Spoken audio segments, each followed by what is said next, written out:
Early on in my bead weaving career, actually I think either the first or second class that I took when I first discovered beads was how to use a loom. And it's really fun using a loom. Your pieces work up pretty quickly. You can get some really intricate patterns with a loom. It's a very fun side version of bead weaving. You don't have to hold it in your hand, so it takes some of the tension issues out of the equation for you. And I just love the feel of a piece of loom work. It is so soft and beautiful and drapey and really wonderful.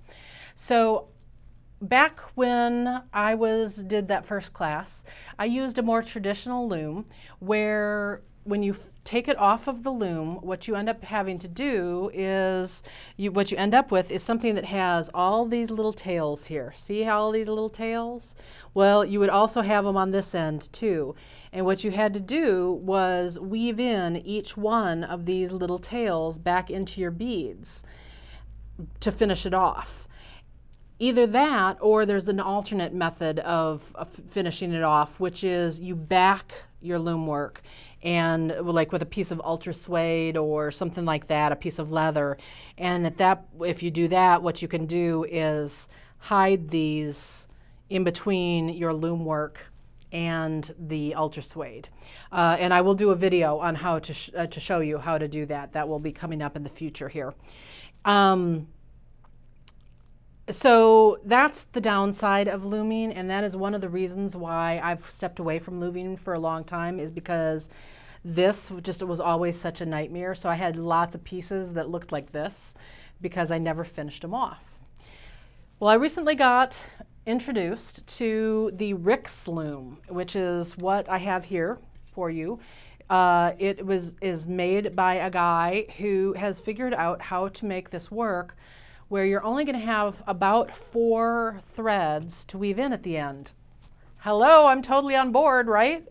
So I used this for the first time this past week, and I really, really like it. Now I will admit that it's a more expensive loom than, say, the little $10 one that you can get at the local craft store. But it's a really quality piece of woodwork, and I really just think it's so worth it if you're gonna do looming to have this piece that will make finishing them off so much easier. So let me bring you closer and let me show you how you're going to set it up the first time you get it. When you get it, it's already going to be assembled to this point, so you don't have to worry about how to put these pieces in or anything. What you will want to do is, we've got these warping pegs, these little pegs that we use when we are warping the loom. And then it also comes with these wire rods, and the wire rods have little stoppers on them. So what you're going to do with the little wire rod is, the wire rod is going to go through the 2 eye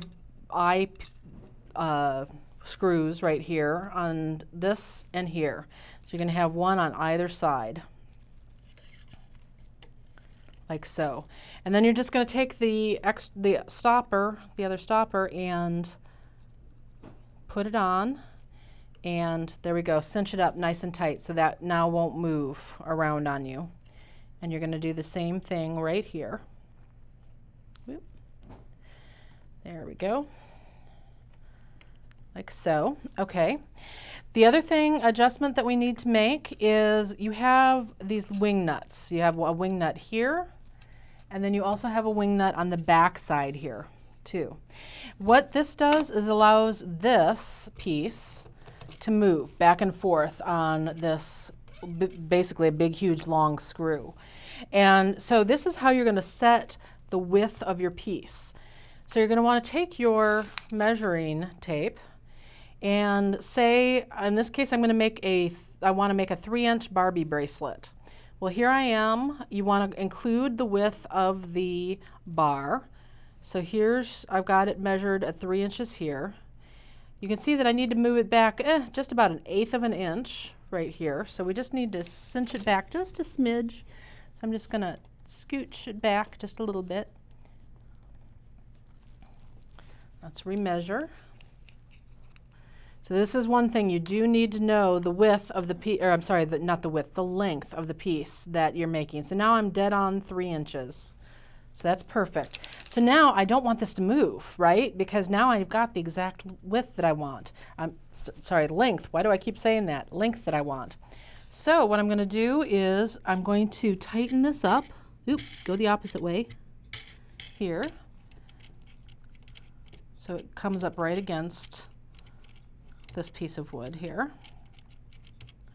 Tighten, tighten, there it goes. And then on the front side, I'm going to also tighten it. So now it is stabilized in that spot, and now it won't move as I'm working. Okay, so that's it. That's all you have to do to get it ready to do your warping. So at this point, I'm already ready to grab my thread and my beads and get ready to start my pattern. So get your loom set up. When we come back, I'll show you how to warp the loom.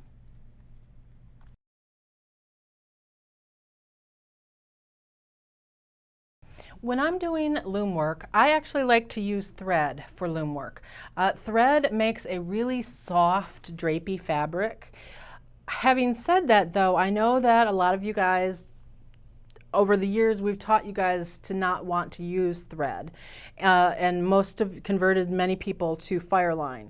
Fireline can be used to warp your loom also. Just know that your finished piece will not have quite as much drape as a piece that you used with thread.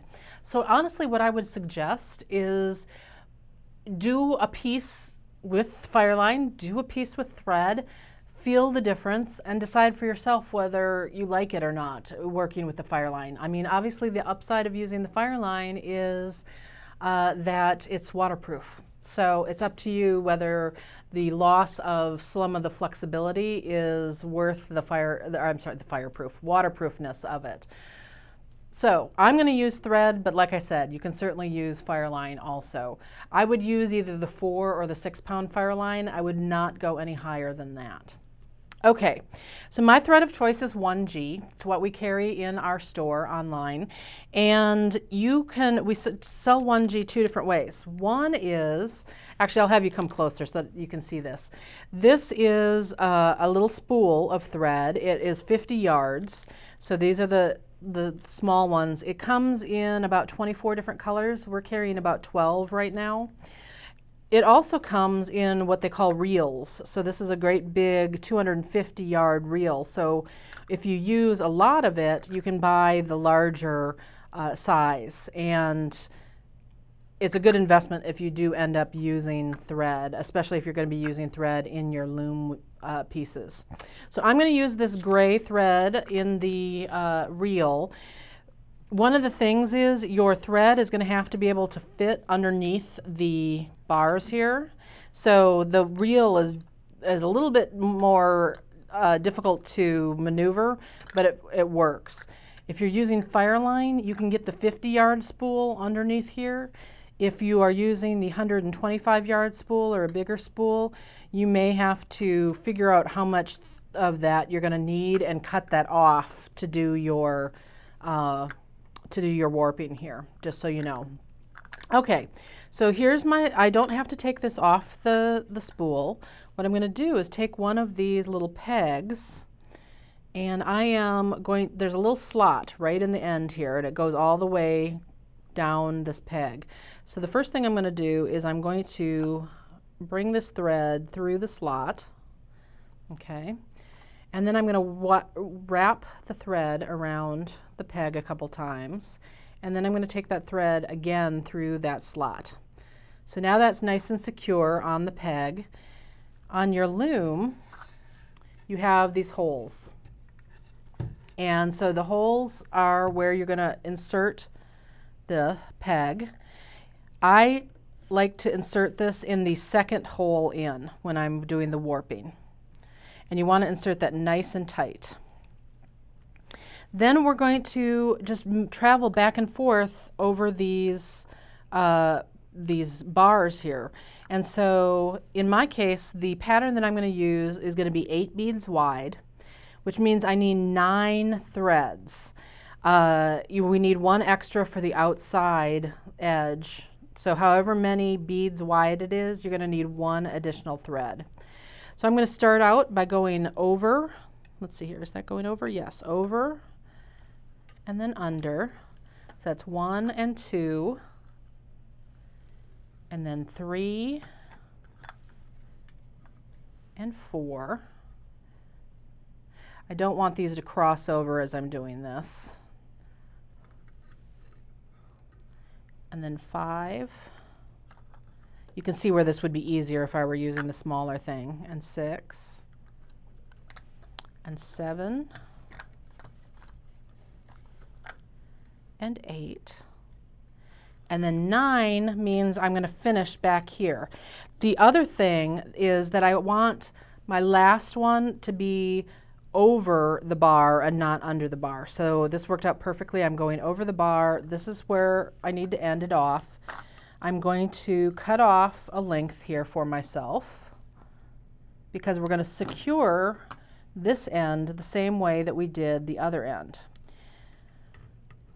So I'm going to pop it through that hole, or that slot in the center there. I'm going to wind it around a couple times.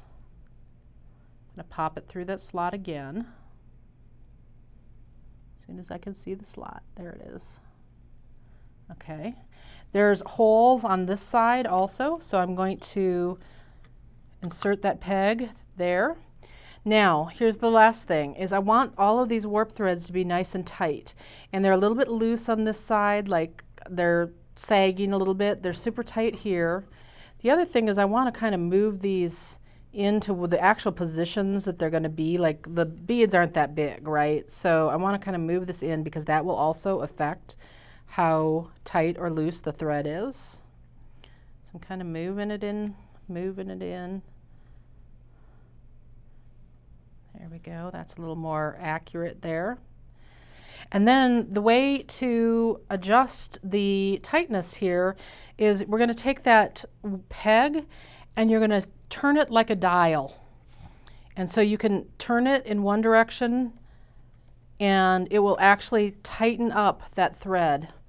And same thing on this side. So if this side is a little bit loose, we can tighten it just by turning that dial, and now all of these are nice and taut right there.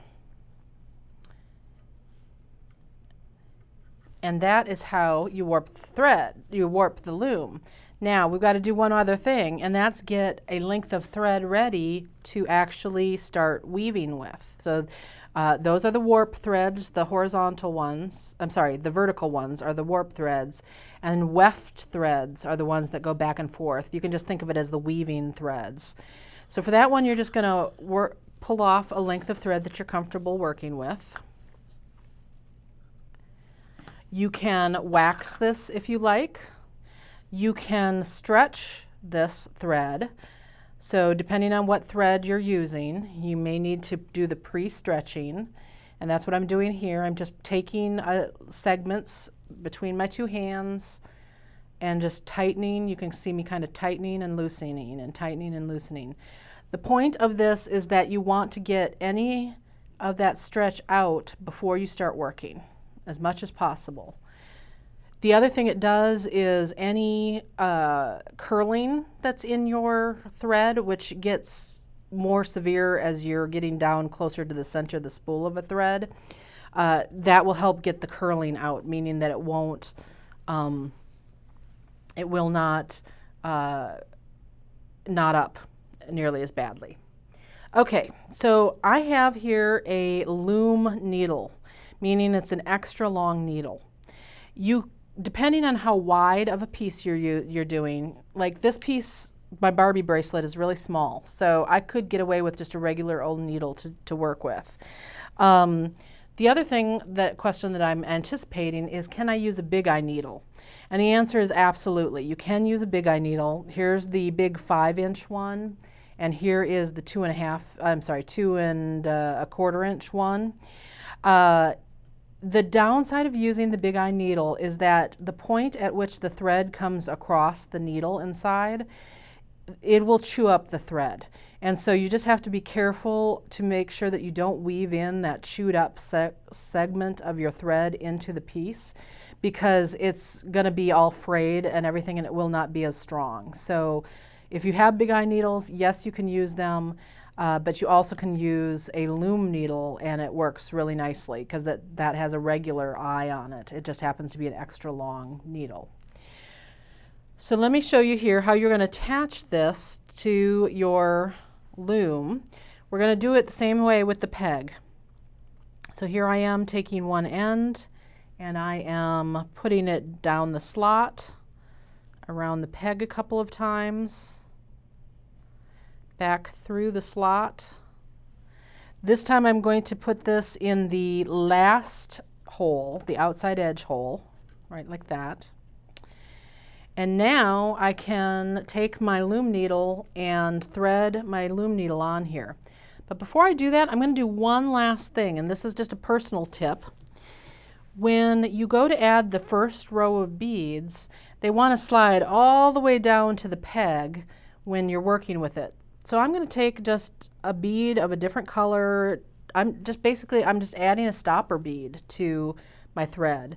And you can do this either before you add your needle or after. So here's my stopper bead, and then I'm going to bring it down right about here. So my thread is going from the peg here, it's coming around and coming to the beadwork. So I just want to bring that stopper bead somewhere right up there. So now those beads will only fall to that stopper bead instead of falling all the way down to the peg.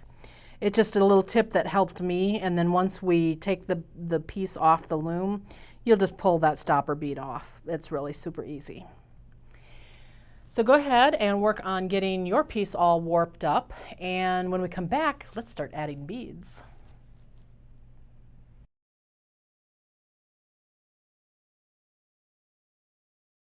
Now we get into the good stuff, the beads. One thing that I forgot to mention to you earlier, you're going to find that you have one extra little peg here, and you're going to be like, holy cow, why do I have this extra peg? It's an extra, okay? It's if you break one or you lose one or whatever, so don't worry about it. I just generally just pop it in the back in one of the slots, and that way I know where it is, it's secure, I'm not going to lose it. So when we get started here, there's a couple things I want to mention to you. So if you're using a pattern, there's lots of really great loom patterns out there. Anything that's square stitch can also be done as a loom project. The two are interchangeable. And so you want to make sure, like for instance, if there's a pattern that you really love and that the designer only did it in peyote stitch, it cannot be done on the loom without a major adaptation. So you want to be specifically looking for loom projects. I will have several on my website. It's something that I am looking forward to designing, so I'm going to be doing quite a bit of designing with that. When you have a PDF loom pattern, one of the great things that I have discovered over time is there is a app on my iPad that I use. It's called Good Notes, and on this app I can pull up any PDF and I can make marks and notes on the PDF and then erase them also. So for instance, this is another designer's pattern, and I decided I only wanted to make my little Barbie bracelet, so I only wanted to use a portion of it, and so I took the highlighting function and I highlighted out all of the stuff that I didn't want to use, so that as I was going along I knew that this part that was free of anything else, that's what I was going to really be looking at. Then as I'm going along and doing each row, I use that little highlighter function and say, okay, I just finished that row. And this is how I keep track of my rows, is I just do the highlighting as I go along and finish that row off. So it's a really great option for you if you're using a chart, because then you can use this over and over again. You're not using something printed. I just find it a really useful program. So I will put the note for what that program is down in the description field in this video, okay? So for today, I'm actually using somebody else's design, because I haven't gone and designed the ones that I will have for sale at Jill Wiseman Designs yet. I can't wait. I cannot wait.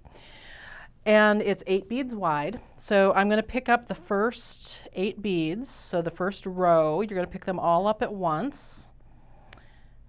So there's my 4, and then we're going to do 4 more. Okay. You'll notice that I brought my needle down and thread down underneath the warp threads here. And now what I'm going to do is I'm going to bring the beads up. I am not going to try to do this way down next to the bar. Now they're going to need to end up way down next to the bar, but it is easier actually to put this first row or 2 in way up here where the openings are wider. And then when we have like 2 or 3 rows, then we can slide it down to where we want it. What we need to do is put 1 bead in between each 2 threads. And, oops, it looks like I almost just got super duper lucky. Close, but not quite. What I end up doing for my first row or 2 is I don't try to do all of them at once because the threads are just not in their optimum position yet. By putting the beads in, we're going to put them in those optimum positions. So really, I just worry about 1 or 2 beads at a time. And what you want to do is bring those beads up above the warp threads here, and you're bringing your needle, you want to kind of slide it across the top edge of those beads so that you make sure that it's your needle and this thread that you're adding, your weaving or warp or weft thread, is going to be sitting on top of these threads here. So I just managed to get 3 in the spot, the right slot there, and I'll pull that on through. Oops, I got hooked here. There we go. So there's the first 3. Now let's worry about the next one, or 2 or 3. Let's see here. So, looks like I'm going to be really lucky and manage to kind of get them all separated in those last 5 there.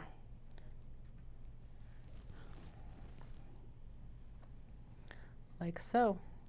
And I'm using my finger underneath to pop those beads above the warp threads.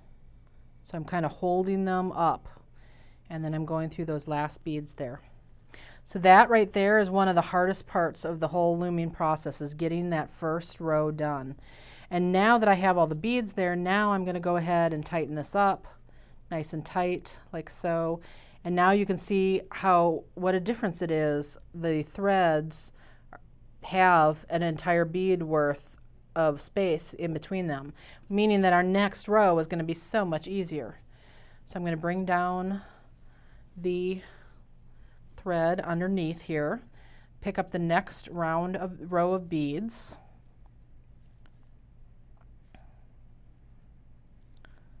So I've got 8 of them to pick up here.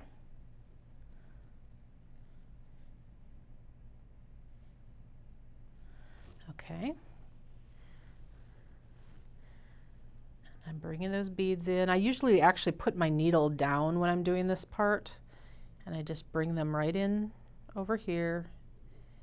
And if possible, you can, if you've lived a good and pure life, I know, none of us have, right? So we have to struggle a little bit. Sometimes, though, you'll have a moment where they all pop into the slots just perfectly, and there's a little pop that you get because the tension on these threads will just allow those beads to just pop right up, and that is a good moment when you get the little pop. I love that part. I didn't do too bad here. I didn't get the pop, but I did get all of them into their slots pretty easily there. And so I went across, tighten this up a little bit, because sometimes one of the things to watch for as you're doing this is sometimes you'll end up with a little extra loop of thread right here on this side. So after you've come back through your beads, when you tighten in this direction, it's also going to tighten this part up too. So you're just looking on the sides here to make sure you're not getting extra thread loops off to the side. You want to tighten enough so that those go away. What you want to not do is tighten so much that this buckles. So you don't want to get it really super crazy with your tension, because you don't want any buckling going on. And then this is it. This is just, you're gonna go back and forth and work on your pattern and add your beads in your pattern as you go along. Whoops. I was about to goof up my pattern, but here we go. Boom, boom, boom. One more. Okay. Bring it down.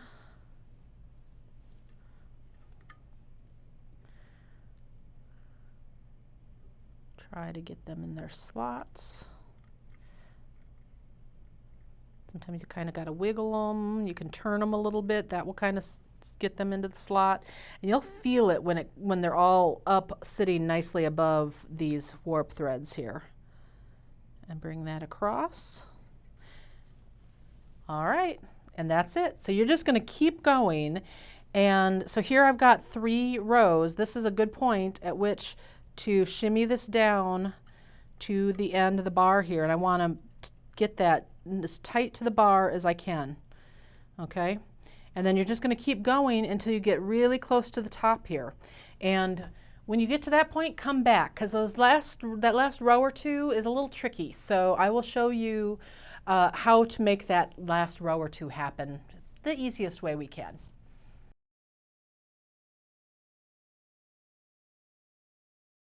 So have you gotten totally addicted to the popping sensation when that bead just pops in perfectly between the threads? I love that part. That's one of my favorite parts of looming, is that sensation of it popping into place. Okay, so you've loomed along and you're getting really close to the end, and so let's do this last row together. I will show you how these last couple rows get a little difficult, and I'll explain why. So let's take a closer look here. So here we are. I have room, it looks like I have room for about 1 more row in here before I get to the bar. Now, it's going to be pretty tight in there. And honestly, the last 2 rounds that I've added have been a little bit difficult because the way we warped the threads on this, one of the thread comes over the top of the bar and the other thread comes under.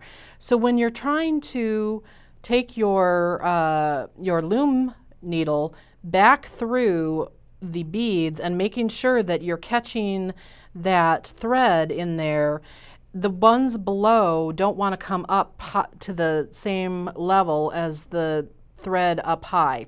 So you just have to kind of force it, basically. I mean, this is a little bit of brute force going on. And so the question is whether I can get 1 more row in here. Here's why we want to get as many rows as possible. When we take this off the loom, the thread that comes across this bar here, there's going to be a little edge that's left over. And let me kind of show you what that looks like. So here is a different piece that I did here. And you can see where I've got these little loops of thread here at the edge. We're going to have to work that thread into the rest of the piece. So you want to make that thread as small as possible because it's going to be loosening up the beading that's in the rest of the piece. And so if we are able to hit 1 more round of beads in here, then that's great. If not, we're going to just have to see how it looks with having that much thread worked in over the piece. Because this is a Barbie bracelet that I'm working on right now, it doesn't have very much room for it to work into, so it may get a little more loose than it would on a full-size bracelet.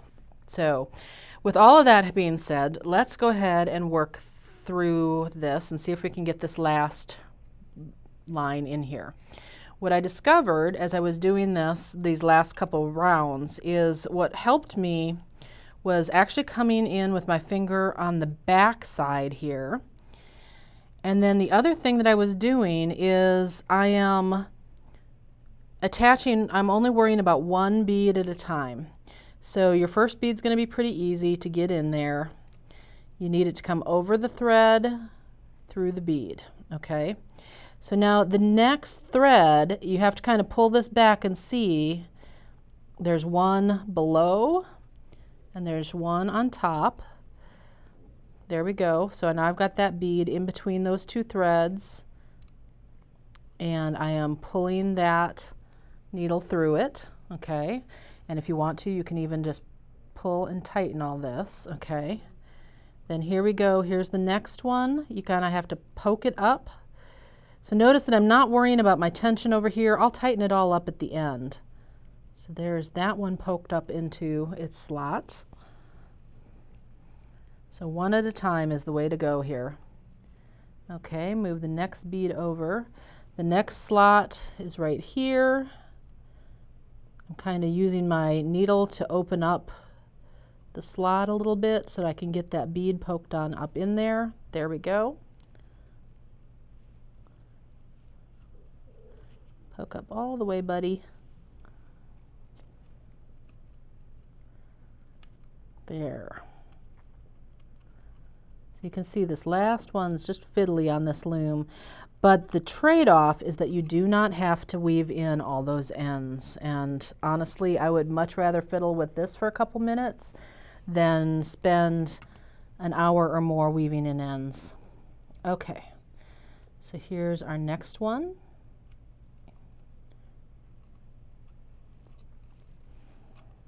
So, try to get my head out of the way here. Okay, then here's another one of these ones that's going to be a little more difficult to get it in there. So I'm going to kind of use my needle to open up that space a little bit, get it between those threads. Take my needle, kind of pop it up into the spot. There we go. Almost done. Two more on this one.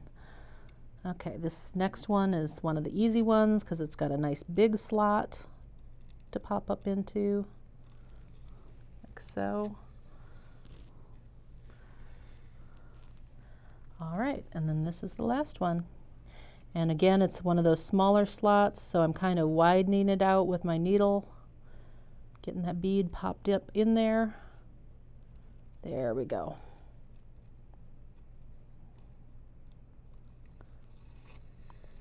All right, now I can pull nice and tight. The beads almost sit on top of the bar, but not quite as I pull this. It feels like maybe, possibly, I did not. What I'm going to do here is I'm going to turn this and look at the back. And I think we're okay. Okay, so here's our moment of truth. We're going to release this from the loom itself. So it's really easy to do that. We're just going to take the little rubber stoppers off. There's one. And you don't even have to take the other one off. You can just release this and pull it out of the end there. We can release this thread off the peg. Get the hair thread out of there. Okay, and then we're going to do the same thing on this end. I'll release those pegs. All right, and then take this off the last bar. All right, so here's our piece. Let me get that out of the way. So here's what we have. You'll notice you do have those loops on the end here on both ends. And so what we're going to do with those loops is we're just going to massage the beads to the ends. So you're just working that extra out into the, and it's going to just move across the entire piece. Like I said, because this is a Barbie bracelet, we only have this amount of length to absorb that extra thread. So there's probably a little extra showing than would in a full-size bracelet. So like right down here, you can kind of see it a little bit. See the extra spacing there. Let me get this out of the way.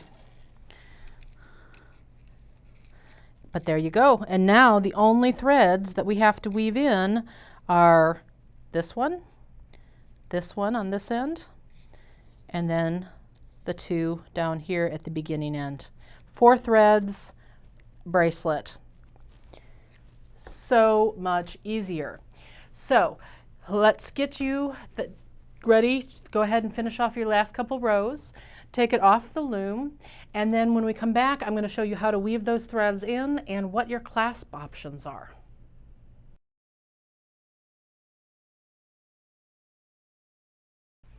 All right, so let's take care of those 4 little ends that you've got going on that are left.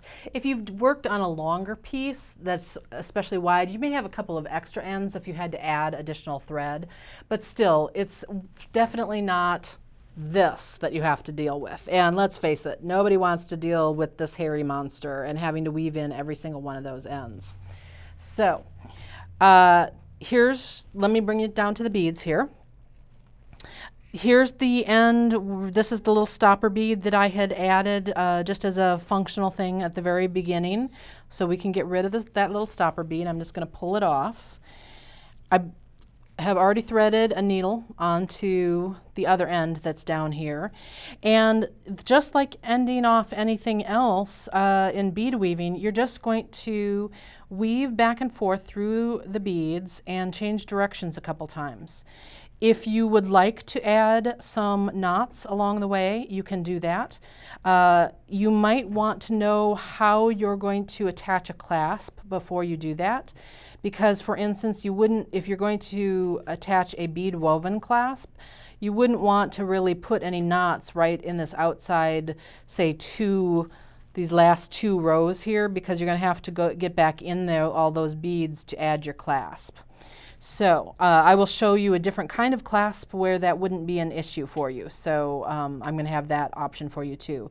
So what I'm going to do here though is I'm just going to, my thread's coming out this last bead here. So I'm just going to pop up a couple of beads. Make sure that I'm tightening down nicely over that thread that's right next door to it. I'm going to reverse direction, go down a couple beads.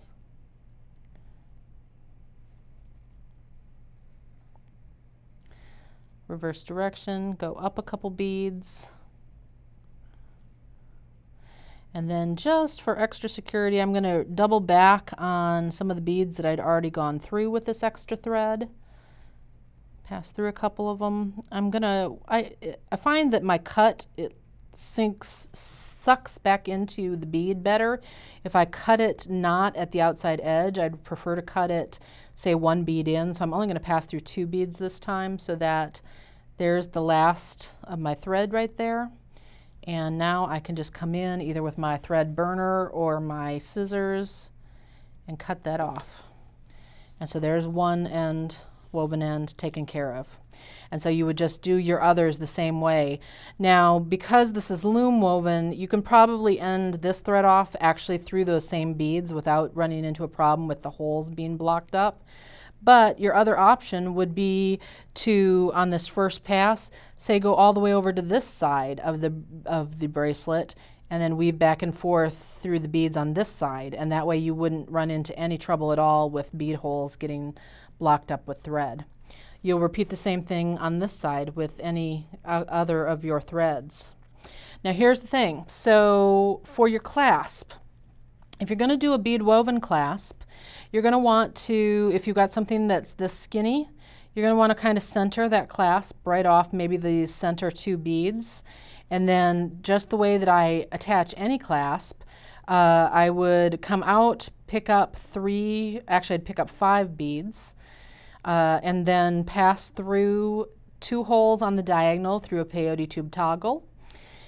Pick up 2 beads, pass through that center of the 5 that I'd originally picked up, pick up 2 more, and then I can pass back through these 2 in the center, and then it's just a matter of reinforcing that. Now there is a PDF where I have a diagram that shows all of this close up, so that if that's the way you choose to put it together, I've got that as a free PDF download on my website, so I will pop a link up for that. You just have to click that little I to get to it. Your other option, and I think this is a really cool option, is Miyuki makes what they call these Delica end slides. And so this is a little tube that will slide over that last row of Delicas. So you just slide it on Slide, slide, slide. It just slides over perfectly. And then it has these little flaps right here. So you would just take your flat nose pliers and flatten this down, flatten it down on this end, and then you'll attach your clasp on either end using a jump ring to the loop here. It comes in at least 4 sizes. This one obviously is a little bit big for Barbie's bracelet, but if you made your piece, let's see, let's look here, say 3 wider, then this would fit perfectly. This is a 15 millimeter piece. It also comes in, here is a 20. Here is a 30. At the 30, notice that it now comes with 2 rings for your clasp attachment, because at that point it's wide enough that you would want 2. And then here's the big mama. This is a 60 millimeter. That's for a really wide bracelet. Or some kind of hanging piece. That would also work as a hanging piece. So these come in, these are the silver plated. They also come in a gold plated. And I just love this as an option. So what I probably would do with this particular piece is I would go ahead and use it even though it's a little bit long on this. And what I probably would do would just put a little bit of glue along those delicas, and then slide it in and center it and then let it sit for a while. So there we go, like so. And then I would just let it sit for say 24 hours, then bring those ends down, and it should actually stay centered because of the glue at that point. But I think that is a really nice finished option for those pieces. I hope that you enjoyed making your looming project. I am like newly re-addicted to looming, so I'm really excited that this was a subject that was suggested by you guys out there, and you guys have brought me back to one of my very first loves in bead weaving, which is the loom work. I have the looms available for you. I've got the delicas, I've got the free PDF, I've got all sorts of goodies for you to help you become a loom addict also. And you can find all of that at JillWisemanDesigns.com. Happy beading.